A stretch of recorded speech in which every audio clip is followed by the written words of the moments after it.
Good afternoon, everyone. Welcome to the channel. Hope that you guys are having a fantastic day. Hope that the sun is shining down on you as I can see it shining down outside in the world out there. Hope that you're feeling well. Hope that your day is moving okay.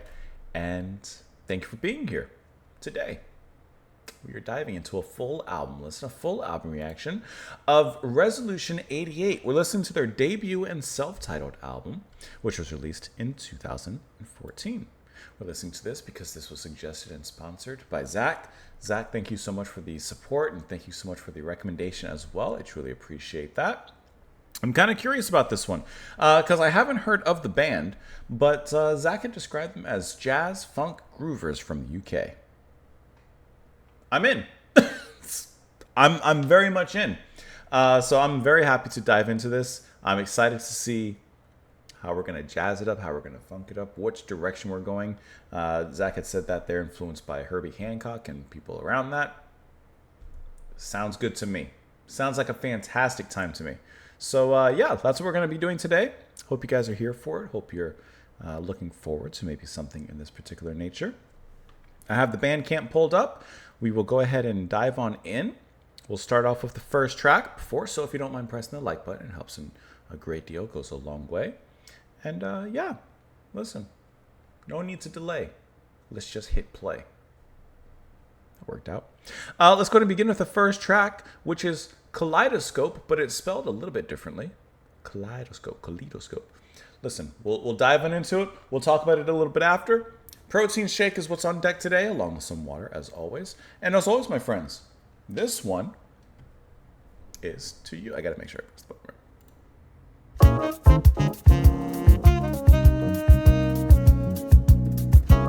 5 seconds, we're in.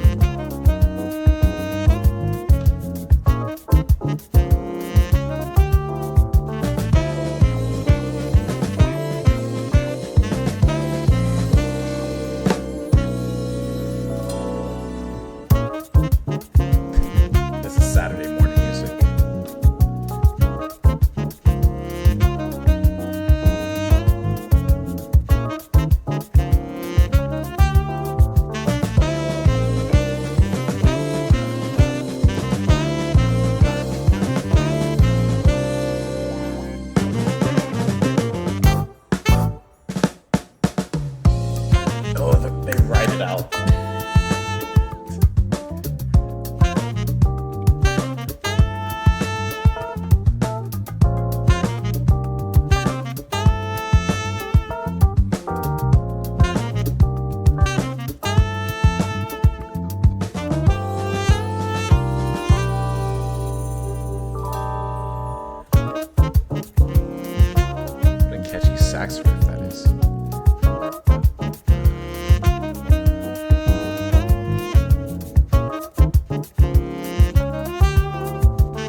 Okay, we're in for a great time. I'm already biased very much towards this type of music, so sorry.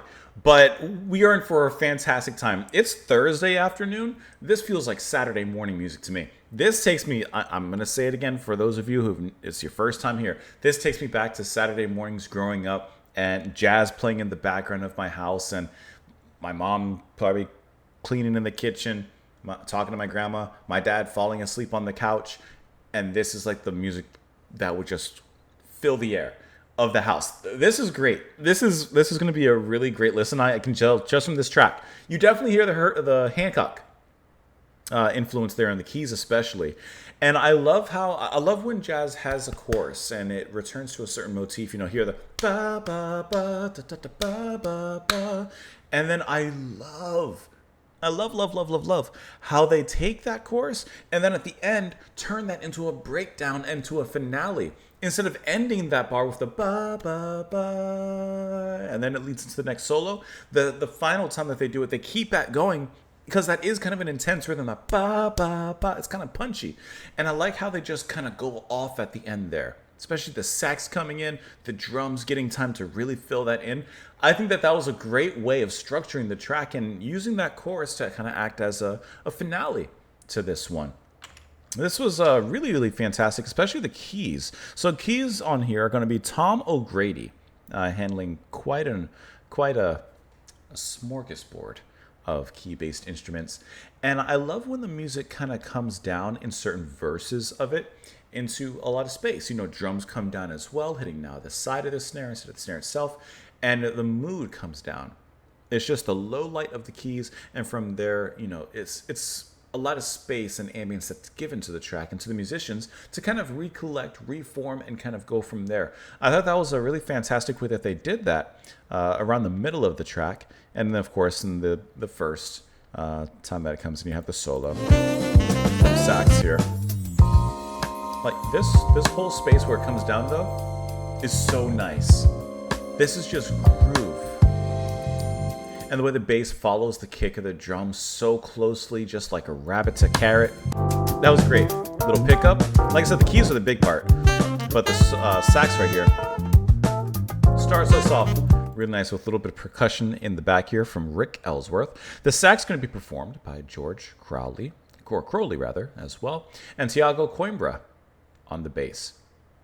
Brilliant. This was made 2014, and it actually does feel like a love letter to, I would personally say, like late 70s through early 90s kind of jazz and jazz funk and a little fusion in there as well. Drums from Africa, Green on here. And if I can find the part where it happened, the hi-hat playing from Green. Let me see if I can find it. When he's there's a little bit of a certain pattern that's being played there, which I thought was absolutely killer. This. That is cool. Kind of bouncing from 16th notes. It sounds back maybe to like just normal eighths. There's a gallop. Galloping on that hi-hat instead of like perhaps like a typical other part of the drums, like the toms or the kick or whatever. Like, I think it's really cool that gallop is used there. And it's such a kind of subtly heated way because that's when the keys are going off too. And the keys are not playing in some loud synthy. No, it's just like kind of cool collected keys. So that's a really cool way of maintaining subtlety, but kind of adding a rush to the music as well. That's a really great first track. That felt like a standard as well. Let's move on into the next one here, which is going to be Pursuit of the Jetson Mobile. Let's go. That's squonky.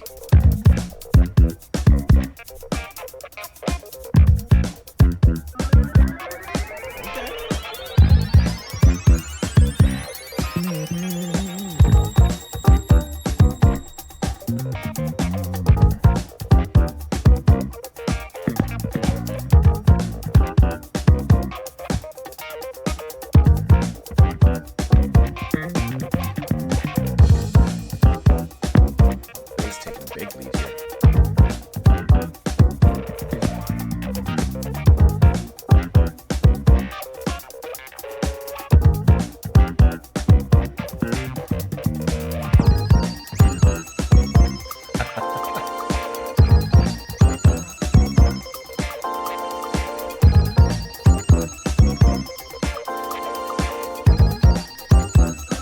heavy steps on it.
Oh, I love that back.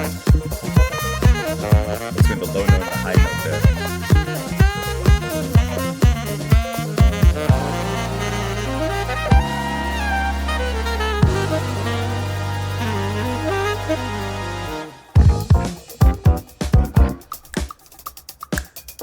Sorry, it's snappy.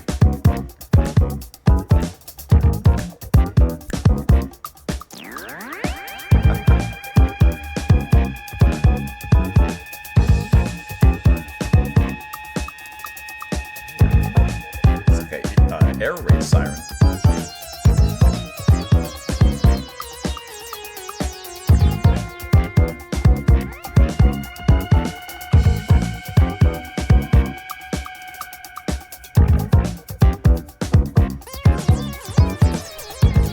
I love these synths just coming in and out, setting the scene.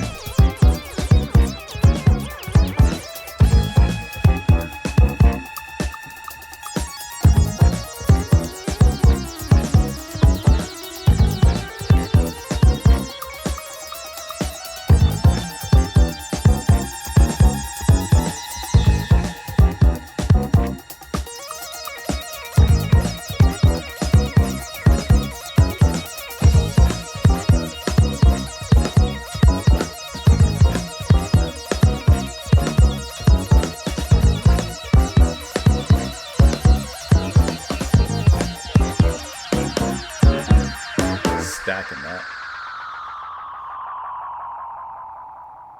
Stuttering the step right there at the end of that groove. Okay, this is rhythm heavy, right?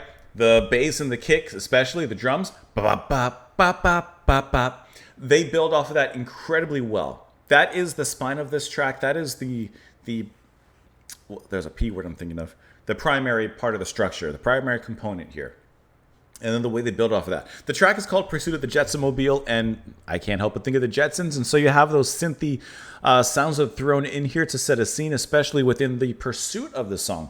Which, you know, it's really cool how the track captures that ambience with all the different, you know, for lack of a better word, sparkling synths that kind of fade in certain ways and kind of sound like a cosmic exhaust. You know, I think it's really cool how they come in and set a particular scene and definitely fit in with the theme. But once again, this one is very bass-led. Tiago Coimbra once again on the bass. And I like how you can feel that he gets heavy with it. Now, of course, he lightens it up in certain moments and certain fills and a little bit more in that main, I guess for lack of a better word, that main instrumental section led by the sax. But throughout that, you can feel like it's just a heavy kind of breakdown manner, like bam bam bam bam bam bam in that space. Bam bam bam bam bam. I thought that was just really cool, that kind of pounding rhythm that was set up there, because it does feel like a pursuit. It does have an intensity to it and kind of a chase mechanic as well. The middle section where the sax comes in and takes lead, I also like, because there's a change in rhythm. Of course, it just becomes straight bars at that point. There's a few moments on the bass where Tiago plays almost that disco-esque rise, more so on the end of it. But I like how the sax takes over in the middle of this, and then it just kind of has like a straight verse, a straight solo, and then ends up right back where it began. But this is, come on, this feels good. It moves into this dancing moment here. You still have that synth gently rising in the back here, and then we break off of that, come back into this, and it's heavy. It sounds heavy and kind of reinvigorated at this point. And can I tell you, I'm actually really curious. This question goes out to everybody, but because Zach requested this album, I'm asking Zach as well. Do you like Thundercats music? Because while it's not exactly the same, I feel like there's a shared sound in the jazz-iness of it, the R&B influence, the funk influence. And while his, I don't see any vocalist on this particular album, but, Thundercat plays bass and he sings as well. Like, I feel like there's a kind of shared connection in some capacity. I don't know. And he came out with a new album recently, Distracted, which was really good as well. Anyways, I don't know why I was thinking about that the other day. Anyways, let's go and move on to the next track here. Cosmic Cascade. Sounds like a vaporwave kind of opening.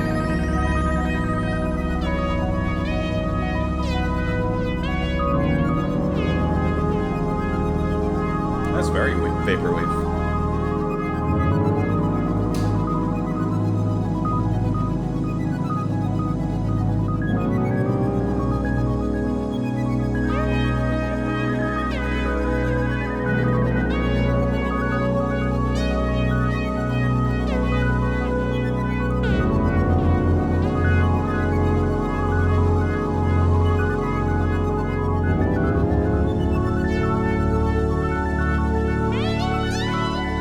That Tangerine Dream ambient track. Feels like it so far.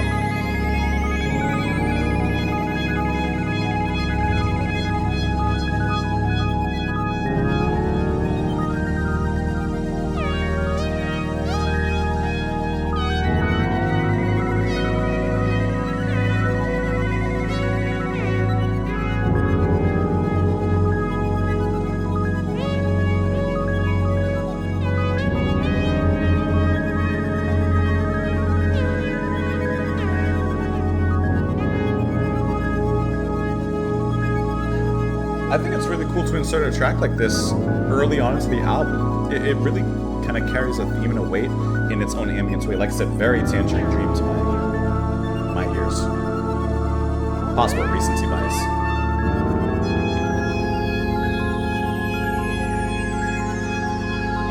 We'll let it lead into the next track, because this definitely feels like a bridge to the next. But I love a synthy transition and interlude.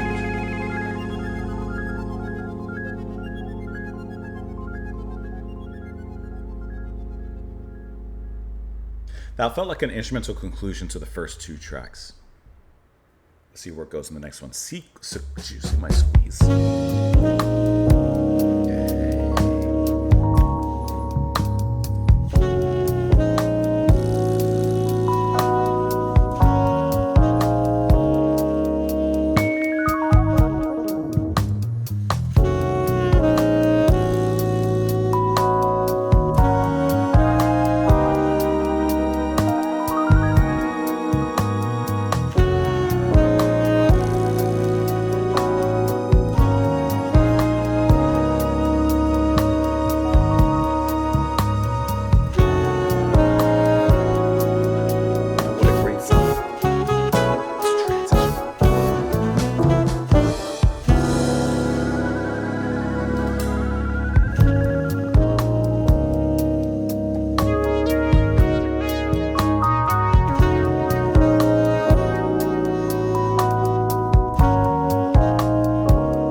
good, man.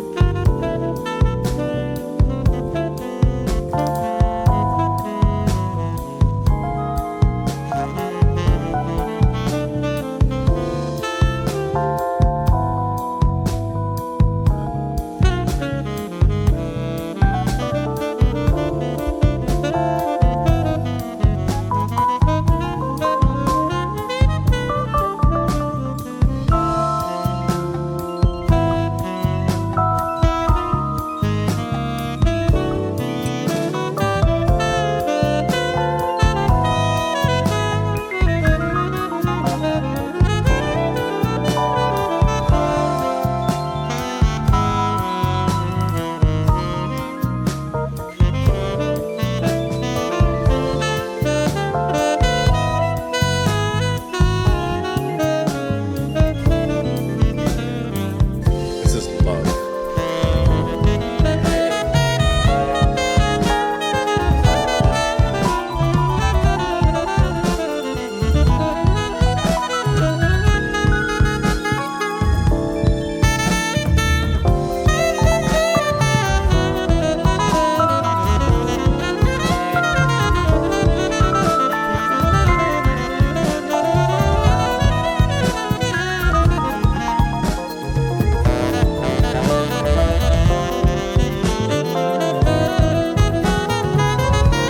Steam is rising.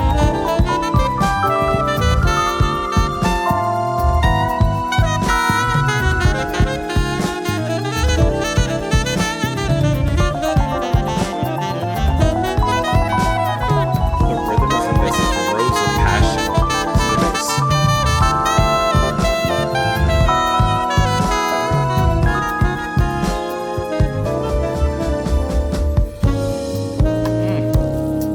That's back here.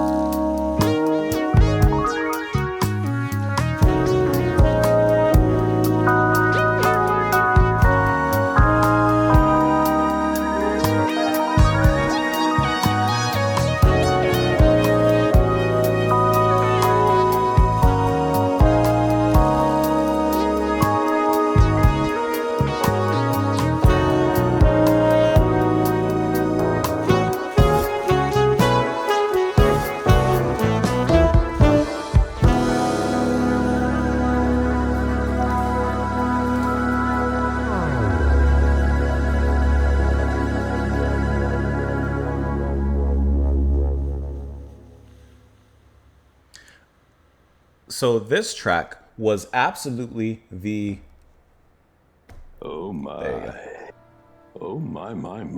That's what this track felt like. Like if I was using my soundboard to describe the music, which I just muted my sound, so that's cool.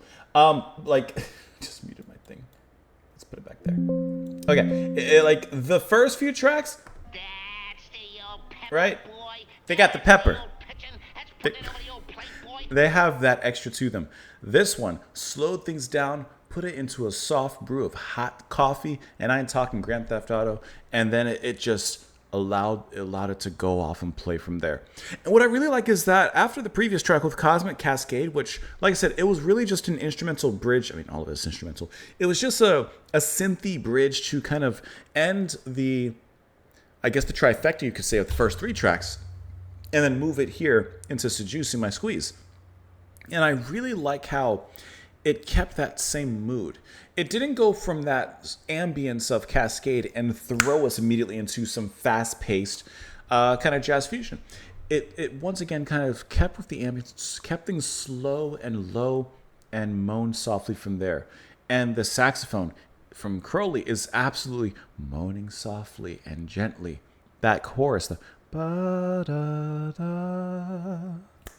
ba-ba, ba-da-da, and the bass just gently driving it, just gently, ba-ba-ba. Like, that was just really, really wonderful.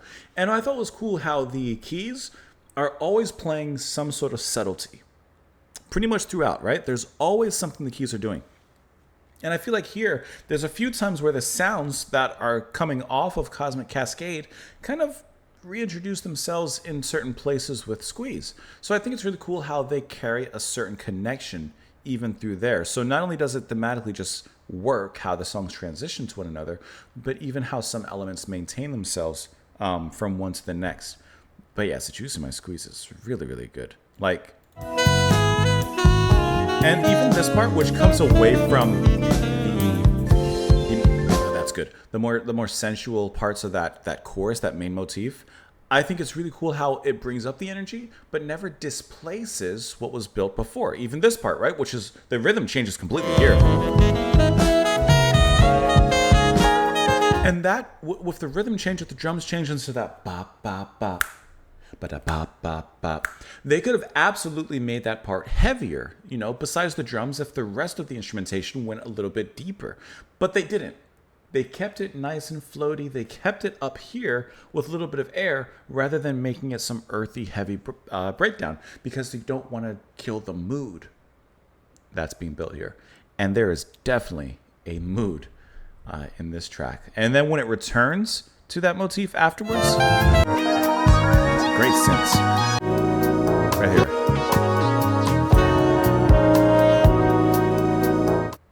That feels 100% right in my book. Let's move on into the next track. Oh, it's only a minute long. Okay, we'll let the next two tracks then play in that case. In the Roads of Ecstasy, which I imagine is not only just the throes of ecstasy, but the roads, like the Rhodes instrument. He's using the keys. And Doing It. Let's go.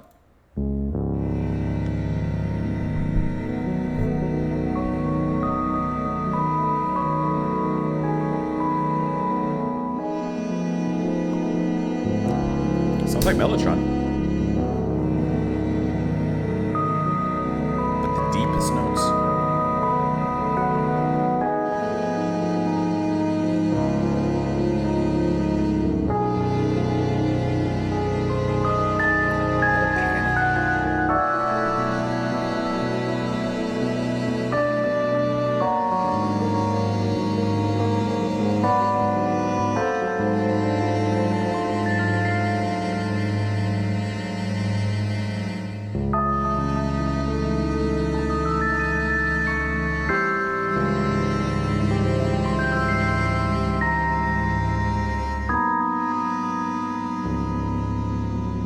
Man, I love that reverb back and forth from the roots. You get a really deep surrounding from that. And then into the next track, Doing It. I love good, like, little transitional pieces, by the way. I love interludes like that.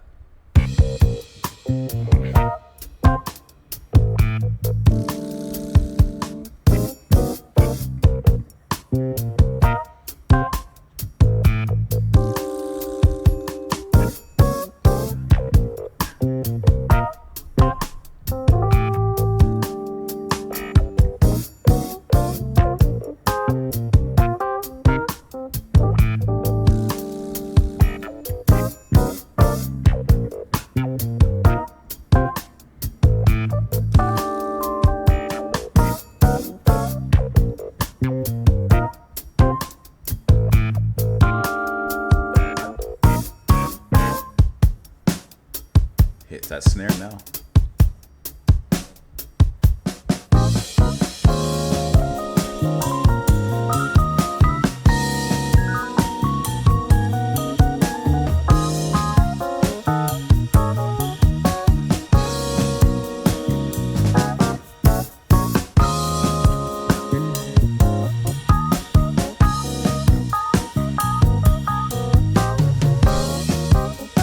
I gotcha.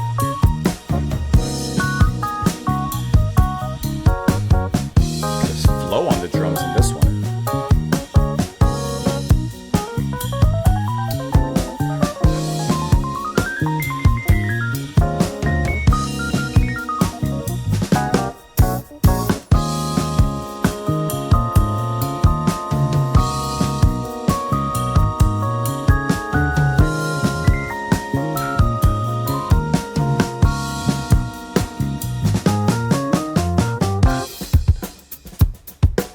Ooh, get a little Nate Smith with it. Okay, Stevie Wonder. That was a was a change.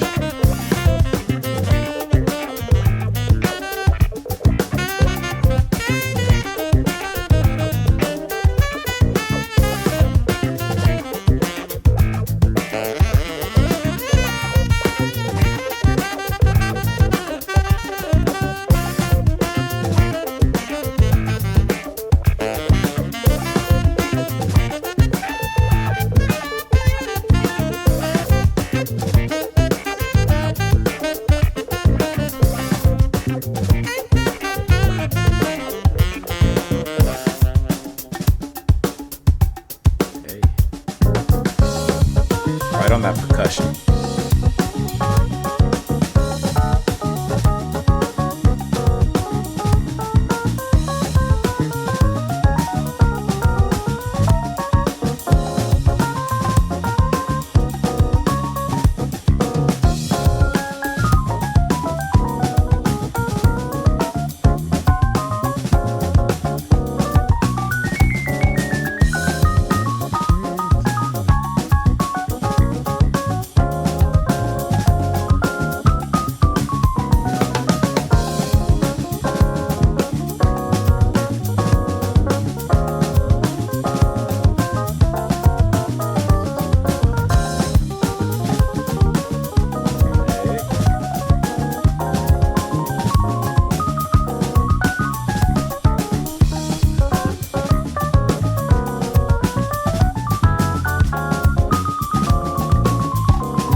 Bass is hitting high notes there. You heard that?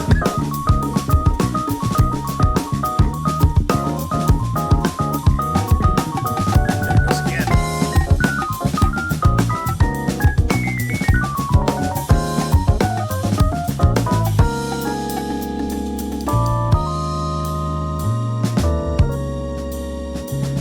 Slow it down back to the beginning.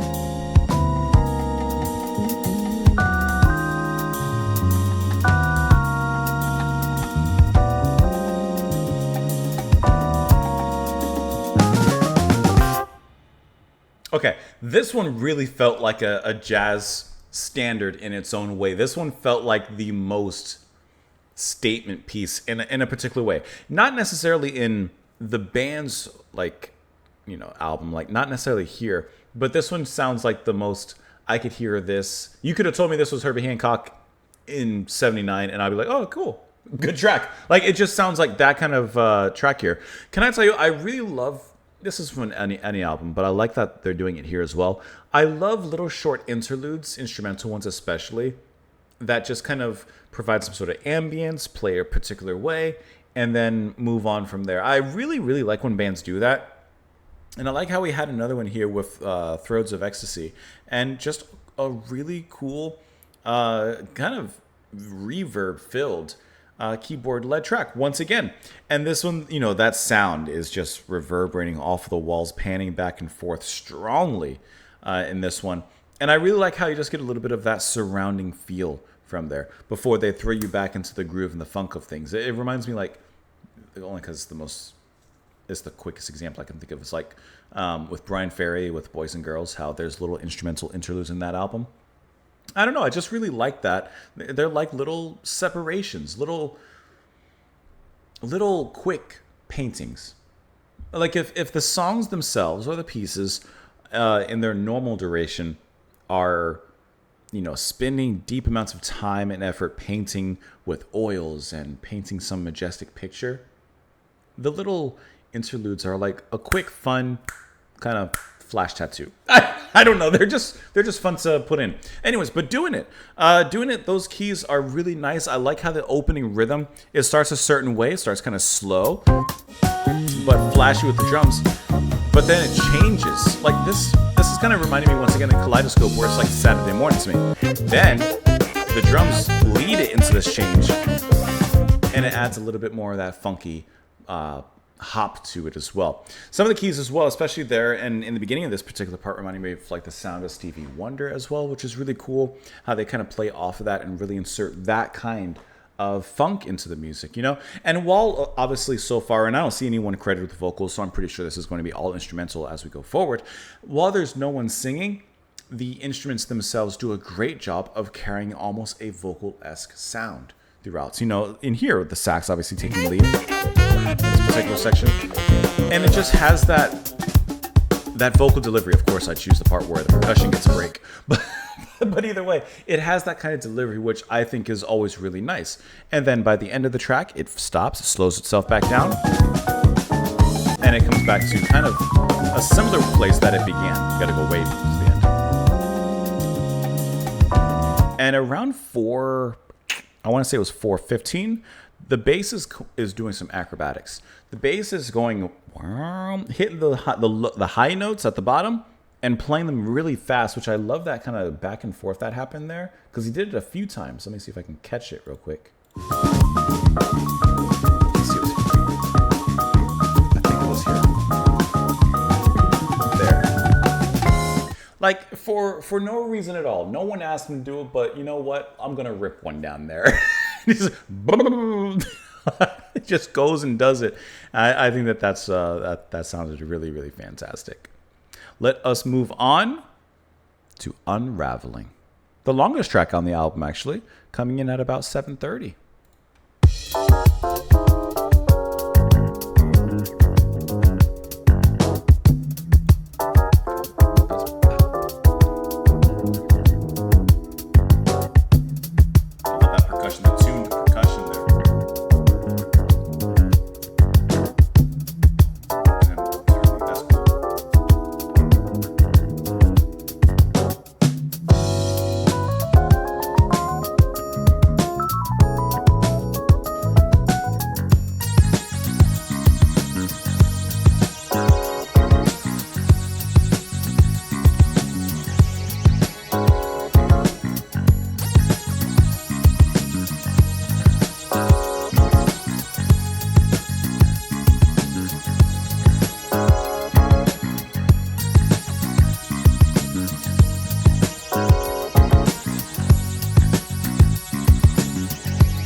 Love that little bit of tuning on the percussion there.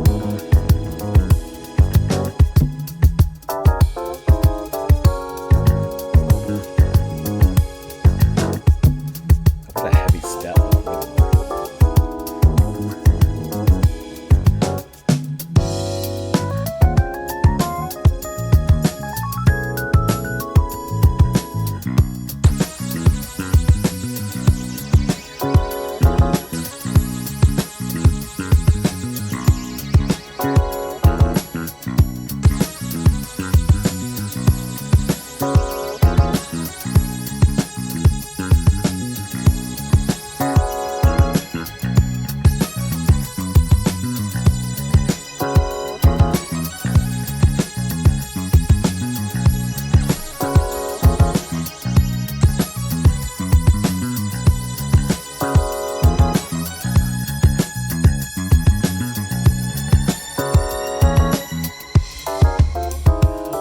So this is going to be that chorus then, this part.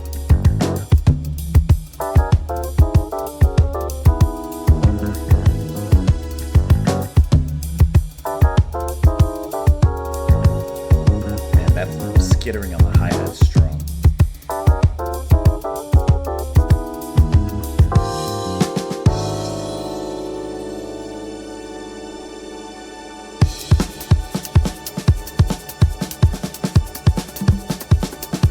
Bass now.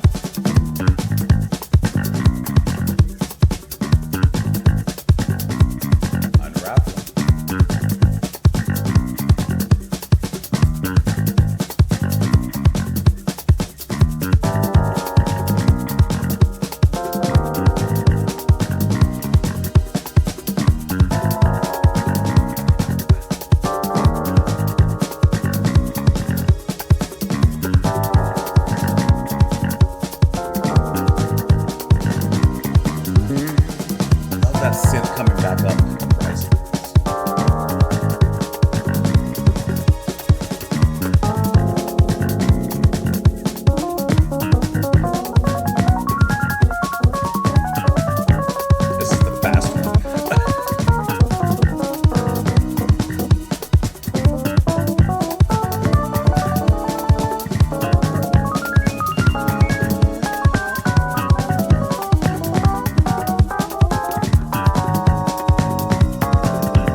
Whew. Okay, so that's the workout track. That's the one. It started off with a certain promise, and then it changed it completely. Out of nowhere, it just starts hot footing it down the street like it was on hot asphalt without any shoes, just trying to make it to the grass. I like how it starts off with like a cool kind of, I wouldn't say laid back, but you know, kind of chill, kind of groove, just kind of gently moving around. Love this part. And I like how for the first half, that ba ba ba ba ba ba, and the keys kind of abounding around it. I like how that acts as the chorus. That acts as the part that we always return to, that grounding. And it's really cool. I love that little bit of percussion that comes in, boom, and then the tuning it. I think that is such a small detail, but I love it. And I like how the chorus is so emptied. You know, it's not filled with a catchy melody or a riff from the sax or anything. It's just the drums. Obviously, you know, everything's involved, but it's the drums that's carrying it with the bass, and then a little percussion in the back, the spaciness of the synths and the keys. But there's not like a big flashy and catchy melody to it. That's kind of reserved for the verse of the song until we get halfway through. That change up. I love this sound. That change up right here, let's catch it. Let's catch it. This is the workout track. When it starts hitting that, when it comes off of it, it becomes that. It's the Noonwood race of this album, at least so far. And I think it's really cool. Now, I prefer slow, subtle, and melodic compared to fast. That's just me personally. But it's not like it's, you know, that's if I'm being picky. I will say, though, I preferred this to this. While this is still cool, you know? But I just relate and identify more with that kind of slower or cool kind of groove of a track. But they definitely burned it up in the end here. And I do like how even as it gets into the faster parts, the keys, when they're not soloing like we heard, and you know, when they're not displaying so much around, there's still that ambience, that rising up, that there's still that part that kind of comes through really nicely. So they retain certain elements from the first half and still bring them into the second half, almost like bringing them to life and bringing them to a not even just life, just pumping it with adrenaline. Actually pumping this particular first half with adrenaline, just letting it go, running into the field. Let's move on to the second track, Broken Beat, Smoking Feet. Yeah, we have Smoking Feet after running with this one.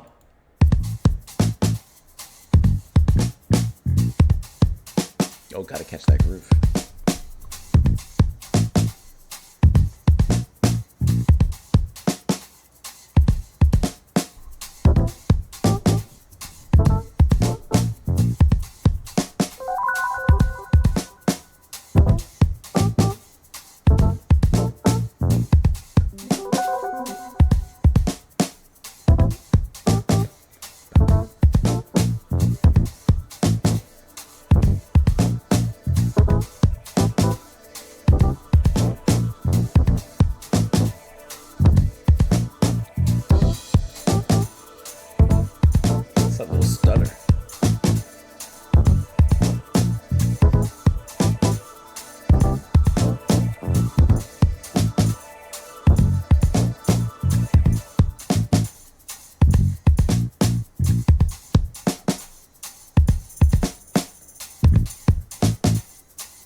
Hot foot kind of feel to it.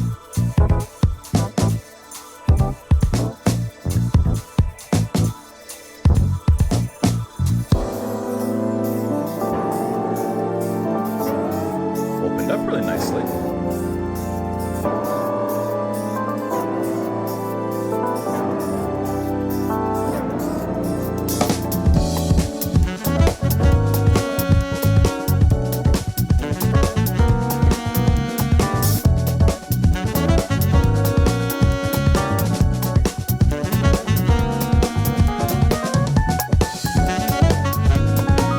Love the key solo beneath the sax riff.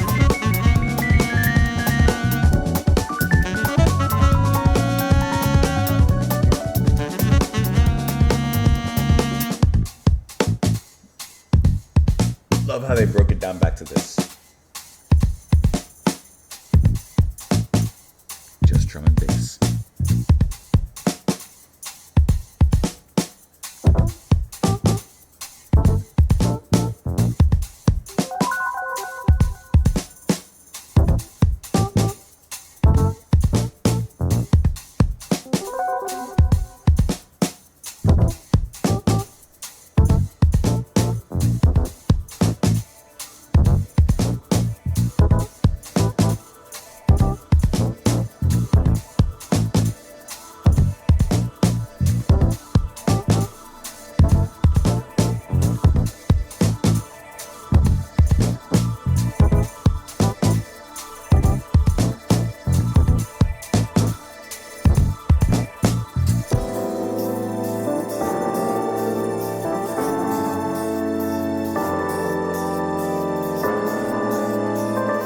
I love the sound of the ambience here.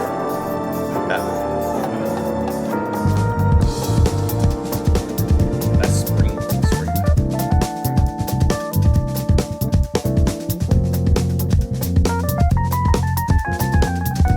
That's classic.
That was a really cool ending. It's like they just sucked out all the energy of the room really quick. Like, that was actually a really cool ending. That was tight.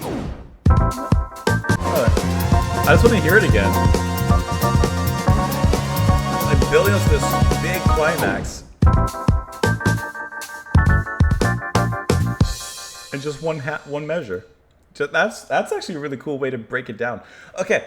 This is a track that, once again, is kind of born and brewed in transitions. It goes from, that stutter step, bop, bop, bop, bop, bop, bop, bop, bop, like, and then the space after that. That's a really interesting stutter that the groove is kind of broken into. And they use that as the skeleton upon which to start building the flesh. I mentioned it just recently, but all the keyboard ambience is so wonderful to listen to. It's constantly... There's something constantly happening when it comes to the synths and the life that they bring into the music. It's like these neurons are being lit up in the track, and I think the way that Grady plays is incredibly, or O'Grady rather, is incredibly thoughtful and smart and creative. Not always soloing or taking away from the music. Also, production has a great part in this, but it fills little gaps in the music, and not filling every single gap so that there is no space or concept of space, but just filling it in smartly in the right places. And in a track that has kind of an off-kilter kind of step as this, I like how there's still a sense of something more straightforward when it gets into the middle section. right? Like this kind of goes back to that just groove-laden sound. But before that, I like how you have this off-kilter kind of stuff. So I like how the band transitions from this and to other things. They do it immaculately. They do it extremely well. The energy is there, and they flow really, really nicely. The sax sounds incredibly classy there. Like I mentioned, there's just something about it that just, it drinks with its pinky up, you know? Like, it just feels really good. But I love this bass groove here. And of course, the key chops coming throughout as well. And then further on here, this sound, I love that deep synth in the back. That kind of sounds like it's quickly whirl, like it's quickly whirling and moving forward. I think that is such a cool sound, and the way that they build in that particular space is very layered. I love the hi-hat once again skittering and keeping time on top of that. It's just a really cool section of transition between moving into either the next solo or back into that stutter groove. Wherever we're going, it feels good. And the keys here amongst the percussion happening beneath, that's elegant. Doesn't that little pocket just feel like classic to you? Like that feels, you could just hear that in any well-performed, well-played jazz club. That you could hear there. I don't know what channel it was now. There was a jazz club, and it was it's a live channel on YouTube, and when they have performers, they'll show the performance there. I wish I could find it. I don't remember now. It's been a long time since I watched it, but this is the kind of track that you could absolutely see being performed at a jazz club and like just hitting it off wonderfully. But I think that that's a really fantastic track, and the ending, the way they build it back up and then let it go at the end, it's just like not even warning you. just sucking the air right out of your lungs. Let's move on to the next track. The next track, Back Boobs.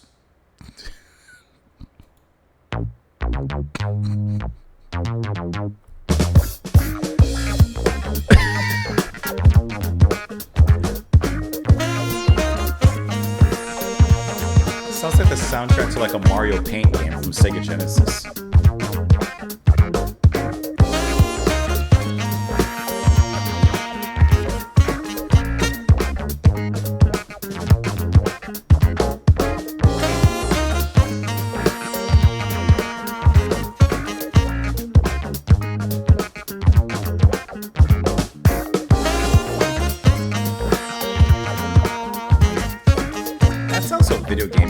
Video game lobby to me, or start screen.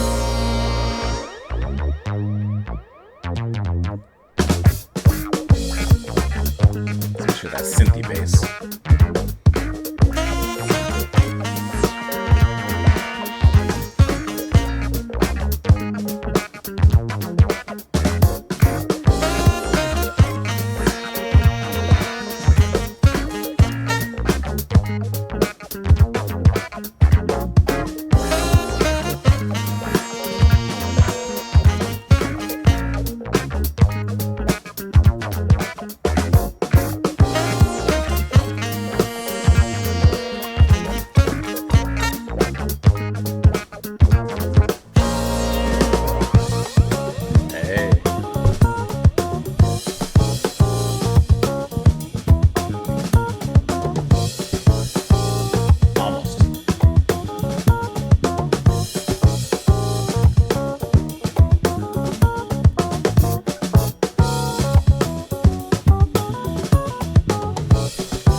That last one's quicker.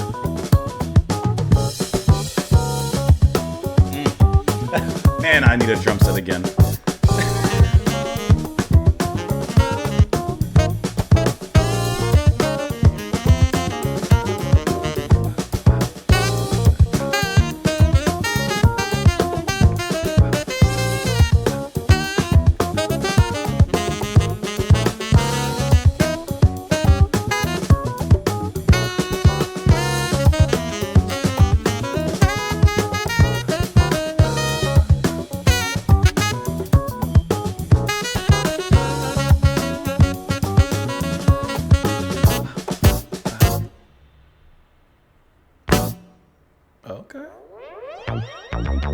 Okay.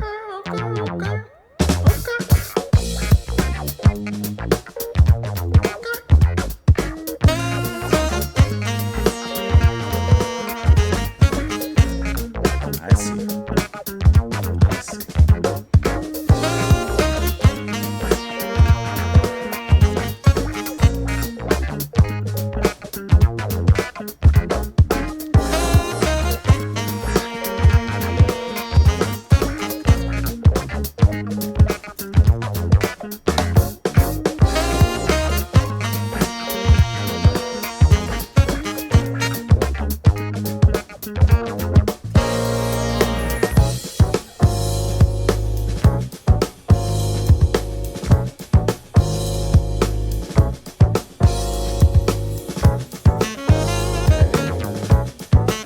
That's a hard rhythm right there.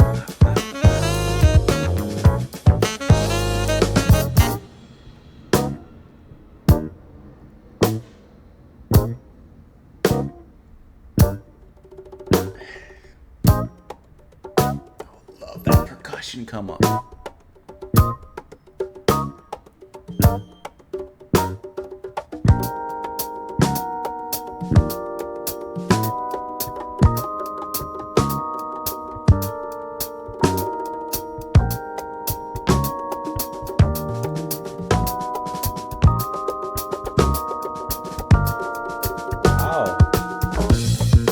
That was a really like perfect build-up.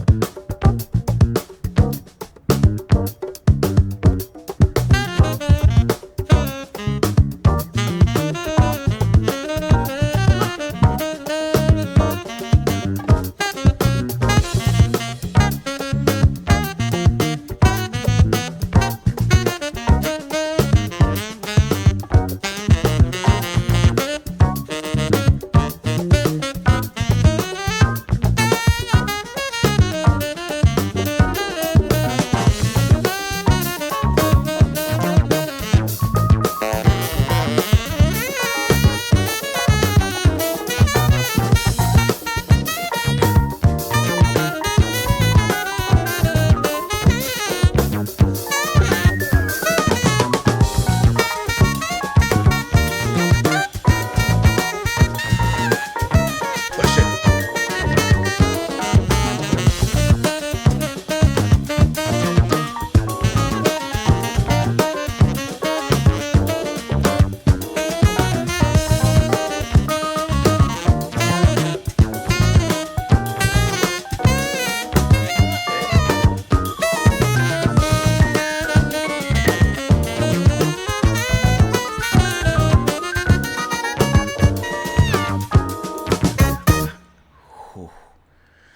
Whew.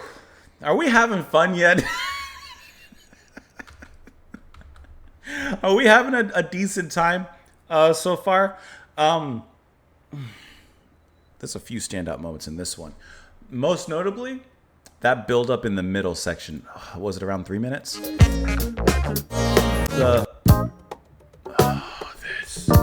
This. Oh, ah! The way that the percussion initially faded into that amongst those hits was so good because they had already established previously those hits and a little bit of a pause. There was a pause around 2 minutes, I want to say, or somewhere around that. And then it would like build tension and then they released it. They did it again, but this time they filled it, slowly pouring into the cup with that percussion building up. I thought that was such a standout moment. And once again, on the percussion specifically is Rick Ellsworth. And I thought that was so cool. Like a moment strictly given to the percussionist and to the space there. And it built up wonderfully amongst those hits. I wish that had gone on and built up longer. They did eventually build up and come back into the main groove and swing of things. And they did it like in a great way. But I wanted to hear this build up even further. Just elevate that and expand it. This was such a great moment. This would go over super well live. Like I wanted to stay in that space for a little bit longer, but that was, to me, that was the biggest standout in this track. And then early on, here, let's see, where is it? This one they kind of get pervy with it, in my opinion. Like this sax starts to blow, and you can feel them all really start to like bounce with the music. Like ever since the drums and the keys start to hit that particular stride and the sax comes in, then they hit that bounce, they hit that flow, and then they just go. I feel like I was rhyming there. But yeah, when it hits that percussion break though. And this chorus is great. Can I tell you also another thing? Listening to this album makes me want to I want to rebuy a drum set. There's a few dreams I have in my life, and one of them is to one day record an album. Like, really record an album. But that's going to take some time. That's going to take a few things. That's going to take a few things. But listening to music like this really makes me like want to do something like that. Would I make something jazzish? Probably. More than likely. And this cool slowdown near the end, this breakdown is just brilliant, man. Anyway, going back to the jazziness of things. They build it up so perfectly here. Everyone's going off. Love when you hear those high notes coming through. Most notably from the sax there, but also earlier heard similar thing. And I think that's really cool. Like, it just feels like this feels like the standard of jazz funk. I guess that's what I'm getting from a lot of this. This just feels like that. This feels like the standard of it all. Now that I'm thinking about that. But yeah, that percussion section that made this song. So curious about the final track on the album, Dio Maker. Is this a cover of Led Zeppelin's album from House of the Holy? Let's find out. Haven't listened to that song in a long time.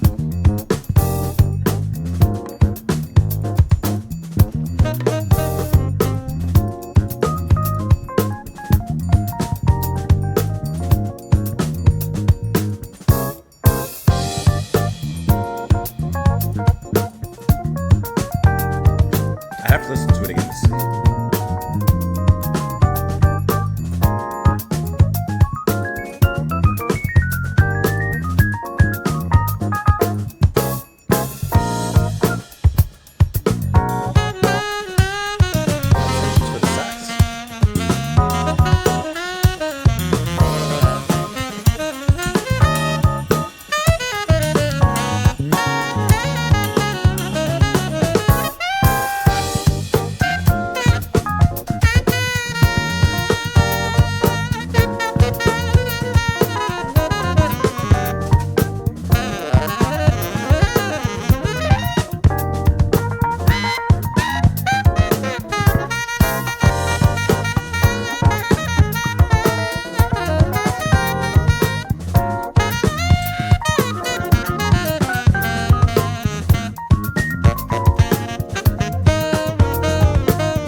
Heating up in the back too.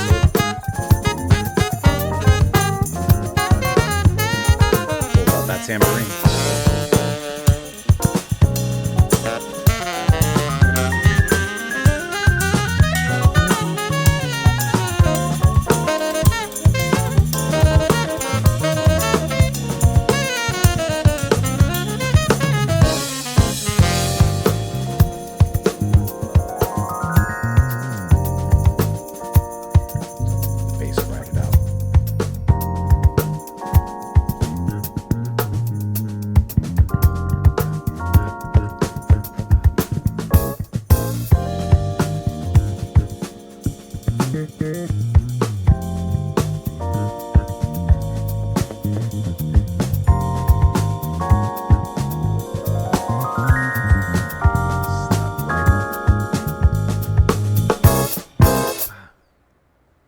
Oh, it's a short one.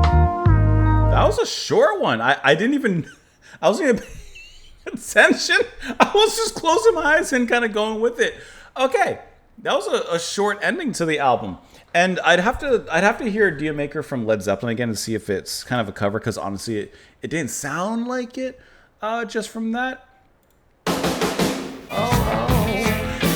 heard me. No, it's Nah, because now I remember Dio Maker from Led Zeppelin. I just need to like a little quick snippet. And no, I don't. I can't really say I hear the comparison. So I don't think that it's necessarily a cover. Although this times could be wrong. It could maybe just be taking a little bit of inspiration from it, based on a true story kind of thing. Dio Maker ends the track, or ends the album, I should say, in kind of, to me, once again, that fashion in which it just sounds like the hallmark and kind of like a part of the, maybe this is giving too much credence, but it just feels like part of the Rushmore of like this genre and jazz funk. And on this particular track, I don't think that anything stands out as opposed to the other tracks on here, but I think that it still sounds incredibly fun, incredibly clean, and there's a little switch up that happens, like the small one. Man, when they hit this stride, man, it feels so good. The energy in the saxophone playing, I think, is bar none, just incredible. Once again, that's Crowley playing sax, and I love the drumming. I like everything about this track. It just doesn't hit as hard as some of the other tracks in the album, but I think it finishes things off really nicely, especially the percussionist, who is constantly back there and playing like all these subtle things and, you know, rhythms, as we heard a little bit more in the previous track since it was an isolated moment. But I like how, in my mind, as he pulls out the tambourine or the shaker or whatever he's pulling out, I can imagine him, you know, reaching into his box of percussion instruments and stuff and kind of switching a little quicker on the fly in this track. I kind of heard him a little bit more back here in this one. But yeah, I think Dio Maker is a nice track from them. You know, I think it's a good one. If I heard this one in isolation, I'd like it more. Hearing it within the context of the album, I think other tracks hit it a little bit better. But absolutely nothing wrong with this particular one here.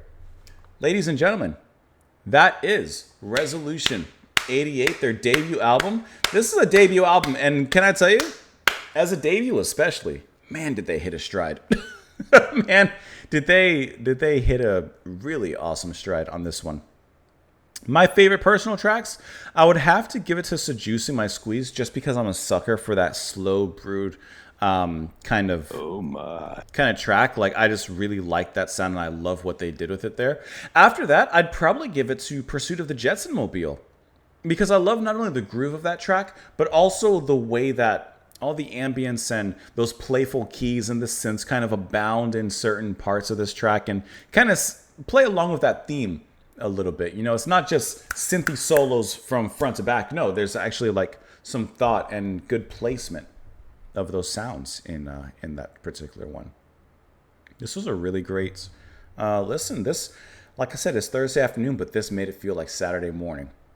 And there's nothing wrong with that. Matter of fact, I'm happy with that. Make it feel like Saturday morning. Let me know what you all thought of the album. I hope that you enjoyed this. I hope that you had a good time with it in some capacity. Maybe you got something out of it, even just a little bit. That's what we're here for, and I hope that you did get something from it. I hope you got a track or two that you really enjoyed, or, you know, maybe the whole album. Of course, I'll link the Bandcamp down in the section below, in the comment section and in the description.